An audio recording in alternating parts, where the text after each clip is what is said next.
Imagínate esto.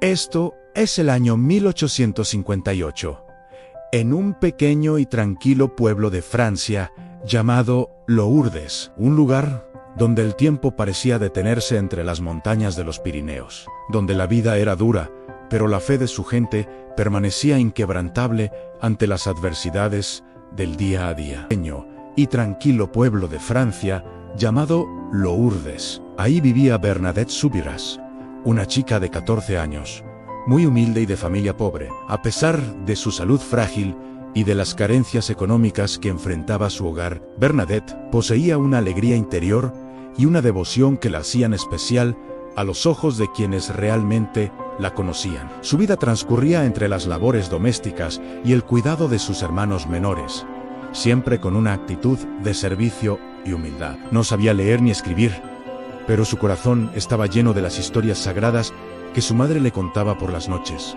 alimentando una fe que pronto sería puesta a prueba de la manera más extraordinaria imaginable. Su rostro, aunque marcado por la sencillez de su origen, reflejaba una pureza que cautivaba a quienes se detenían a hablar con ella. Un día frío de febrero, Bernadette salió con su hermana y una amiga a buscar leña cerca de una gruta rocosa llamada Massabielle. El viento soplaba con fuerza y el frío calaba hasta los huesos, pero la necesidad de calentar el hogar era más fuerte que cualquier inclemencia del tiempo. Caminaron por senderos polvorientos, con la esperanza de encontrar suficientes ramas secas para pasar la noche sin tiritar. El paisaje invernal, aunque desolado, tenía una belleza austera que acompañaba sus pasos mientras se alejaban del centro del pueblo hacia las zonas más silvestres. Cada paso era un recordatorio de la lucha constante por la supervivencia en una época donde los recursos eran escasos y el invierno no perdonaba a los más débiles. Era una tarea común, algo que hacían casi todos los días para poder calentarse y cocinar los pocos alimentos que tenían. En aquel entonces, la leña era un tesoro preciado para las familias más necesitadas de Lourdes. Cada rama recogida era un pequeño triunfo contra el invierno, un esfuerzo compartido que fortalecía los lazos entre las jóvenes mientras recorrían los alrededores del pueblo. Sus manos, curtidas por el trabajo, buscaban entre los arbustos y bajo los árboles cualquier resto de madera que el viento hubiera derribado. Era una labor monótona pero vital, realizada con la paciencia de quienes saben que el bienestar de su familia depende de su esfuerzo diario en la naturaleza. Mientras sus compañeras cruzaban un arroyo helado con agilidad, Bernadette se quedó atrás, dudando si meter sus pies en el agua fría debido a su asma. Se sentó en una piedra, observando cómo las otras se alejaban,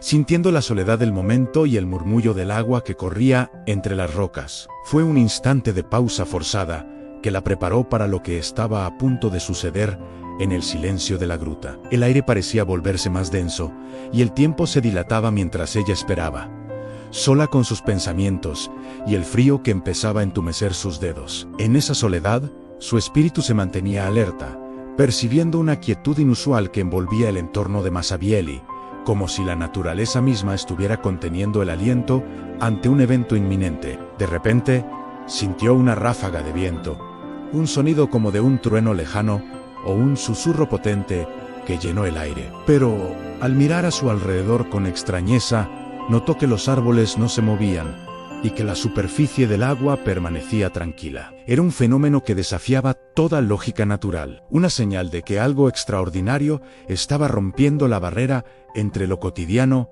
y lo divino. El sonido se repetía, una vibración que parecía nacer del interior de la tierra y elevarse hacia el cielo, envolviendo a Bernadette en una atmósfera de misterio y asombro. Sus sentidos se agudizaron, tratando de encontrar el origen de aquel viento invisible que solo ella parecía percibir en medio de la calma absoluta del paisaje invernal. Fue entonces cuando, dentro de la gruta de Massabielle, vio una luz deslumbrante que emanaba de un nicho en la roca. No era una luz hiriente, sino una claridad suave y acogedora que parecía transformar la piedra fría en un altar celestial. Bernadette quedó paralizada, con el corazón latiendo con fuerza, incapaz de apartar la vista de aquel resplandor que iluminaba la oscuridad de la cueva. La luz parecía tener vida propia, pulsando con una energía que transmitía paz y seguridad, disipando cualquier rastro de miedo que pudiera haber sentido inicialmente. En ese momento, el mundo exterior desapareció para ella, y solo existía esa claridad sobrenatural que prometía revelar un secreto guardado desde el principio de los tiempos en el corazón de la montaña. Y en medio de esa luz, apareció una figura femenina, una bella dama vestida de blanco, con un cinturón azul y una rosa dorada en cada pie. Su rostro irradiaba una paz infinita y una belleza que Bernadette nunca había imaginado. La dama la miraba con ternura, como una madre que encuentra a su hijo perdido, extendiendo una invitación silenciosa a acercarse y compartir aquel momento de gracia. Su presencia llenaba la gruta de una fragancia espiritual, y cada detalle de su vestimenta parecía tejido con hilos de luz celestial. Bernadette, cautivada por la majestad y la dulzura de la aparición, sintió que su alma se elevaba, reconociendo en esa figura una santidad que superaba cualquier descripción humana. Una visión que cambiaría su vida y la de millones de personas para siempre. Bernadette, asombrada y llena de un temor reverencial, se arrodilló sobre la tierra húmeda y comenzó a rezar el rosario. Sus dedos temblorosos recorrían las cuentas, mientras sus labios susurraban las oraciones que conocía de memoria. La dama la acompañaba en el rezo, pasando las cuentas de su propio rosario de oro, creando un vínculo espiritual que trascendía las palabras y el tiempo. Cada Ave María resonaba en la gruta como un eco de devoción, y la presencia de la dama validaba cada súplica con una sonrisa llena de amor divino. Fue un diálogo de almas, un encuentro donde la sencillez de una niña se encontraba con la grandeza del cielo, estableciendo una conexión que ni la duda ni la persecución podrían romper en los días venideros. El tiempo parecía haberse detenido en ese rincón de Masabielle, mientras el cielo y la tierra se fundían en una sola oración. Al volver a casa, contó lo que había visto con la inocencia de quien no sabe mentir, pero nadie le creyó. Sus amigas pensaron que era una broma y los adultos del pueblo la miraron con sospecha o lástima. El relato de una aparición en la Gruta de los Cerdos, como llamaban a Masabielle, parecía el delirio de una niña mal alimentada o una fantasía para llamar la atención en medio de la pobreza. Sus palabras, aunque firmes y coherentes, chocaban contra el muro del escepticismo y la lógica racional de una comunidad que no estaba preparada para lo sobrenatural. Bernadette se vio envuelta en un torbellino de preguntas y dudas, pero en su interior guardaba la certeza de lo vivido. Una llama que ninguna incredulidad ajena podía apagar, a pesar de la soledad que empezaba a sentir frente a su propia familia. Sus padres, preocupados por las burlas de los vecinos y el posible escándalo, le prohibieron terminantemente regresar a la gruta. Temían que Bernadette estuviera perdiendo el juicio o que fuera víctima de una ilusión peligrosa que traería problemas con las autoridades civiles y eclesiásticas. La casa de los Súbiros, ya marcada por la miseria, se llenó de una tensión nueva, donde el silencio pesaba más que las palabras. Bernadette aceptó la orden con obediencia, pero su corazón seguía anclado en Masabielle, sintiendo un vacío que solo la luz de la dama podía llenar. La presión social y familiar intentaba sofocar su experiencia, pero la semilla de la fe ya había germinado profundamente, preparándola para una lucha interna entre el deber filial y la llamada irresistible de lo divino que resonaba en sus sueños y en sus momentos de oración silenciosa. Sin embargo, una fuerza inexplicable la llamaba de vuelta, una atracción que superaba cualquier miedo o prohibición terrenal. En las siguientes visitas, después de que sus padres finalmente cedieran ante su insistencia, la dama le habló por primera vez, pidiéndole que volviera durante 15 días seguidos. No le prometió la felicidad en este mundo, sino en el otro, marcando el inicio de un camino de sacrificio y entrega. Cada encuentro en la gruta era una lección de humildad y paciencia, donde Bernadette aprendía a escuchar no solo con los oídos, sino con el alma. La noticia de estas visitas recurrentes empezó a filtrarse por las grietas del pueblo, despertando una curiosidad que pronto se convertiría en una marea humana, mientras la joven vidente se preparaba para los mensajes más profundos que la señora tenía reservados para ella y para el mundo entero. El momento clave llegó durante la novena aparición, Un día que quedaría grabado en la memoria colectiva de Lourdes. La señora le dio una instrucción extraña y desconcertant també a beber y a lavarte en la fuente. Bernadette, confundida y bajo la mirada atenta de una multitud que ya empezaba a congregarse, no veía ninguna fuente de agua por ninguna parte. El desconcierto se apoderó de los presentes, quienes esperaban un milagro grandioso y solo veían a una niña actuando de manera errática. Pero Bernadette, movida por una fe ciega en las palabras de la dama, no dudó en seguir la orden, dispuesta a humillarse ante los ojos del mundo para cumplir con la voluntad celestial. Fue un acto de obediencia pura, el preludio de un descubrimiento que transformaría la gruta de Massabielle en un epicentro de sanación y esperanza para los siglos venideros. Bernadette, confundida, no veía ninguna fuente, solo la tierra seca y las piedras de la gruta. Miró a su alrededor buscando algún rastro de agua,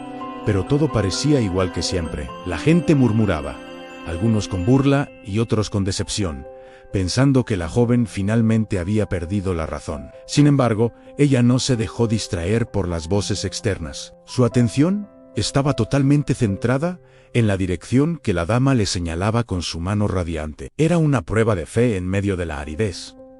Un llamado a buscar lo invisible en lo visible, a confiar en que la providencia divina puede hacer brotar vida incluso en los lugares más insospechados y estériles de nuestra existencia terrenal. Su búsqueda era un símbolo de la búsqueda humana de la verdad, una travesía que requiere paciencia, humildad y una confianza absoluta en lo que no se puede ver a simple vista. Comenzó a escarbar en el suelo fangoso con sus propias manos, ignorando la suciedad y el frío que penetraba en sus uñas. Sus movimientos eran decididos, impulsados por una fuerza interior que la guiaba hacia un punto específico en el fondo de la gruta. La multitud observaba en silencio, algunos con asco al verla mancharse la cara con el lodo, otros con una curiosidad creciente que les impedía apartar la vista. Cada puñado de tierra removido era un acto de fe, una excavación no solo en el suelo físico, sino en las profundidades de su propia alma. Bernadette se convertía en un instrumento de la gracia,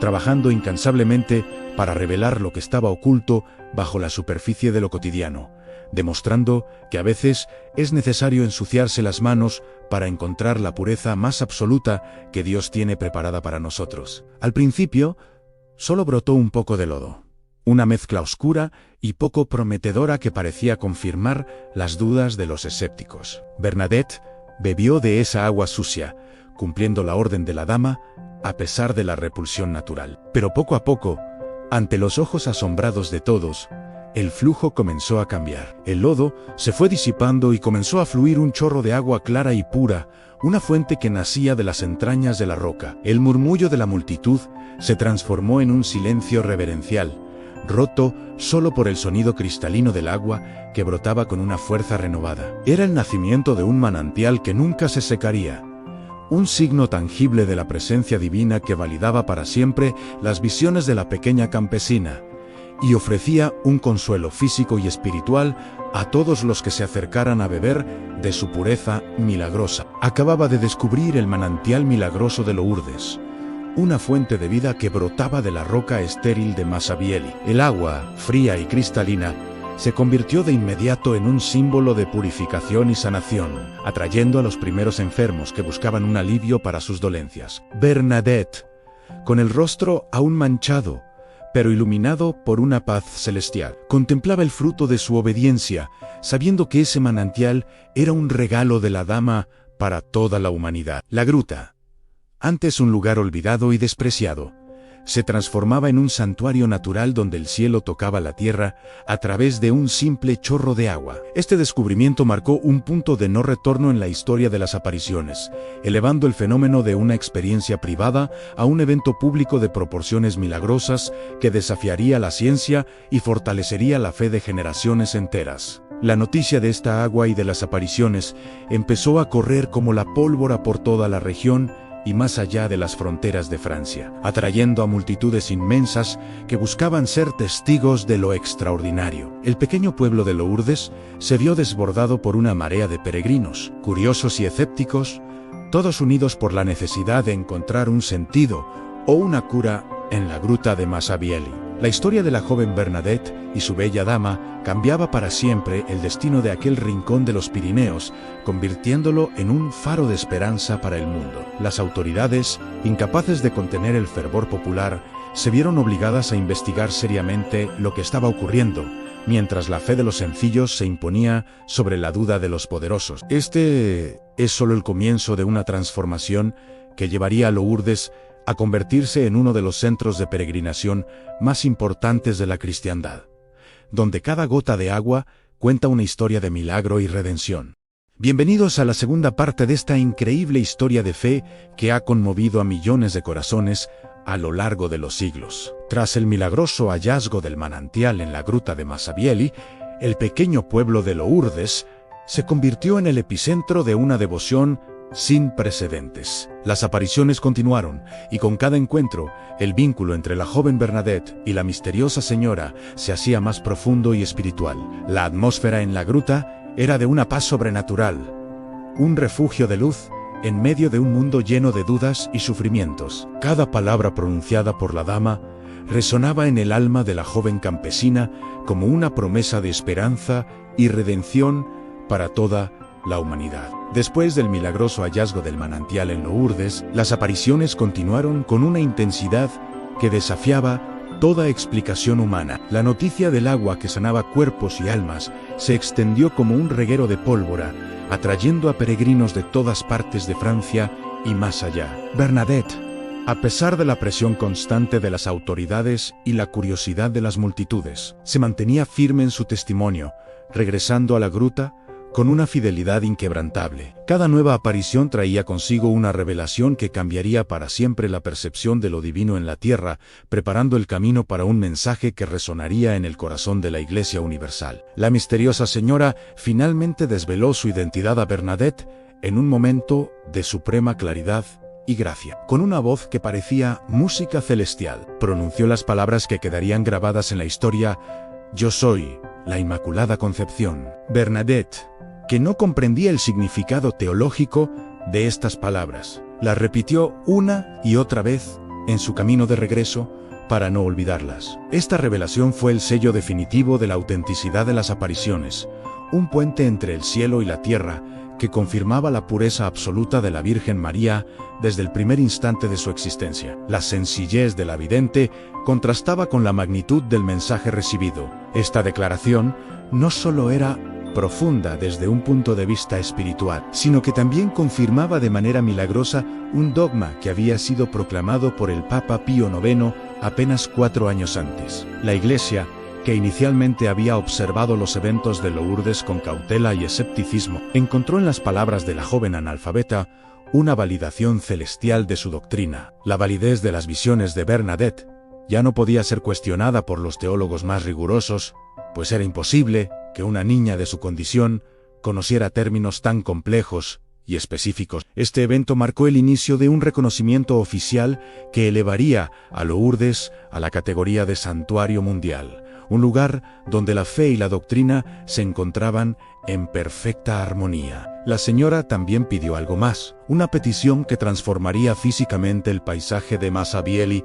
para siempre, aunque se construyera una capilla en el lugar de las apariciones y que la gente viniera en procesión. No buscaba gloria para sí misma, sino un lugar de encuentro para sus hijos, un espacio sagrado donde la oración y la penitencia pudieran florecer. Bernadette transmitió este deseo a los sacerdotes locales, quienes, tras la revelación del nombre de la dama, comenzaron a trabajar con fervor para cumplir con el mandato celestial. Las procesiones, que comenzaron de manera humilde, pronto se convirtieron en ríos de luz y fe que recorrían los senderos hacia la gruta, cumpliendo la promesa de una devoción que no dejaría de crecer. Y así fue como la voluntad del cielo comenzó a manifestarse en la tierra de manera tangible. La construcción de la primera capilla dio paso a la majestuosa basílica que hoy corona la gruta, y Lourdes empezó a transformarse en el santuario que conocemos hoy.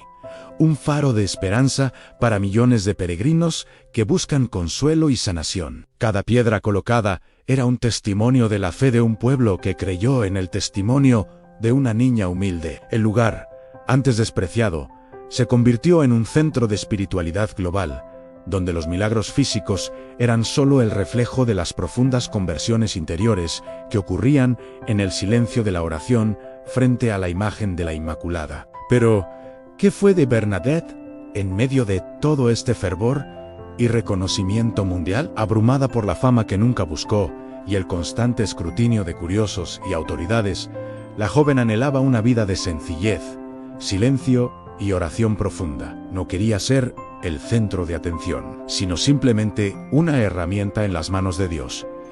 Su humildad era tan grande que se sentía indigna de los honores que el mundo quería rendirle. Este deseo de anonimato y entrega total la llevó a tomar una decisión trascendental: alejarse de su querido Lourdes para buscar la paz en la vida religiosa, donde pudiera servir a los demás sin las distracciones de la celebridad que la rodeaba. Su camino la llevó lejos de las montañas de los Pirineos hacia el convento de Saint Gilderth de las Hermanas de la Caridad, en Nevers. Al cruzar las puertas del convento, Bernadette dejó atrás su pasado como vidente famosa para convertirse en una novicia más, dispuesta a aprender y a servir en la humildad más absoluta. Fue una transición difícil, pero deseada. Un refugio donde finalmente podía ser ella misma ante Dios, lejos de las miradas inquisitivas. En Nevers, encontró la estructura y el silencio que su alma necesitaba para procesar las gracias recibidas en la gruta, entregándose con alegría a las reglas de la comunidad y al servicio de los enfermos y necesitados que las hermanas atendían con tanto amor. Allí, en la quietud del convento, adoptó el nombre de hermana Marie Bernard y se dedicó por completo a una vida de humildad, servicio y oración constante. No pedía privilegios por haber visto a la Virgen. Al contrario, buscaba las tareas más humildes y pesadas, viendo en ellas una oportunidad para unirse al sufrimiento de Cristo. Su vida era un testimonio vivo de las palabras de la dama en la gruta Ano: te prometo la felicidad en este mundo, sino en el otro. Con esta promesa en el corazón, la hermana Marie Bernard transformó su rutina diaria en una ofrenda continua, encontrando en la obediencia y el sacrificio una fuente de paz interior que irradiaba a todas sus compañeras de comunidad. A pesar de su frágil salud, marcada por el asma crónica y una tuberculosis ósea que le causaba dolores intensos, su espíritu nunca se quebró ante la adversidad. Bernadette aceptaba su sufrimiento físico con una paciencia heroica, ofreciéndolo por la conversión de los pecadores, tal como la Virgen le había pedido en Massa Bieli. Sus días de enfermedad eran momentos de unión mística, donde el dolor se convertía en oración y la debilidad en fortaleza espiritual. Nunca se quejaba, y su rostro, aunque marcado por el cansancio, mantenía esa pureza y serenidad que la habían caracterizado desde su infancia en Lourdes. Su cama de hospital se convirtió en su propio altar, desde donde seguía cumpliendo su misión de intercesión por el mundo entero. Su alegría y su fe inquebrantable eran una inspiración constante para todas las hermanas del convento, quienes veían en ella un ejemplo vivo de santidad cotidiana. A pesar de sus propios dolores, siempre tenía una palabra de aliento o una sonrisa para quienes la rodeaban, demostrando que la verdadera felicidad no depende de las circunstancias externas, sino de la presencia de Dios en el alma. Bernadette enseñaba con su ejemplo que la grandeza se encuentra en las cosas pequeñas hechas con gran amor. Su presencia en Nevers era un recordatorio silencioso de que los milagros más grandes son los que ocurren en el interior del corazón humano cuando se abre totalmente a la gracia divina, transformando el sufrimiento en una fuente de luz para los demás. Bernadette falleció finalmente a la temprana edad de 35 años, el 16 de abril de 1879, pronunciando sus últimas oraciones con una devoción que conmovió a quienes la asistían. Su partida de este mundo fue tan humilde como su vida, pero dejó tras de sí un legado imborrable que seguiría creciendo con el paso de las décadas. Al morir, su rostro recuperó una belleza juvenil y una paz que parecía confirmar que finalmente había alcanzado la felicidad prometida por la dama. La noticia de su muerte se extendió rápidamente, y aunque ella buscó el anonimato, su santidad no pudo ser ocultada, convirtiéndose en una intercesora poderosa para todos aquellos que, como ella, caminan por la vida con fe y humildad en medio de las pruebas. Años después, durante el proceso de su canonización, al exhumar su cuerpo en 3 ocasiones diferentes. Se descubrió con asombro que permanecía incorrupto, desafiando las leyes naturales de la descomposición. Su piel mantenía su elasticidad y su rostro conservaba la misma expresión de paz con la que había fallecido décadas atrás. Este fenómeno fue interpretado como un signo más de la gracia especial que la había rodeado en vida y de la pureza de su alma. Hoy, su cuerpo descansa en una urna de cristal en el convento de Nevers, donde miles de personas acuden cada año para contemplar este milagro silencioso y pedir su intercesión, recordando que Dios preserva lo que es santo y que la vida eterna comienza ya aquí en la tierra para quienes aman de verdad. Hoy, Santa Bernadette Soubirous nos recuerda con su vida que la fe más grande puede encontrarse en el corazón más humilde y sencillo. Su historia no terminó con su muerte, sino que continúa viva en cada peregrino que llega a Lourdes buscando esperanza, en cada enfermo que bebe del manantial y en cada alma que encuentra consuelo en la oración. Ella nos enseña que los milagros a veces comienzan con un simple acto de obediencia y una confianza absoluta en los planes de Dios, incluso cuando no los comprendemos. Su legado es una invitación a vivir con pureza, a servir con amor y a confiar en que, al final del camino, nos espera la luz de la Inmaculada Concepción en la felicidad eterna que ella ya disfruta plenamente.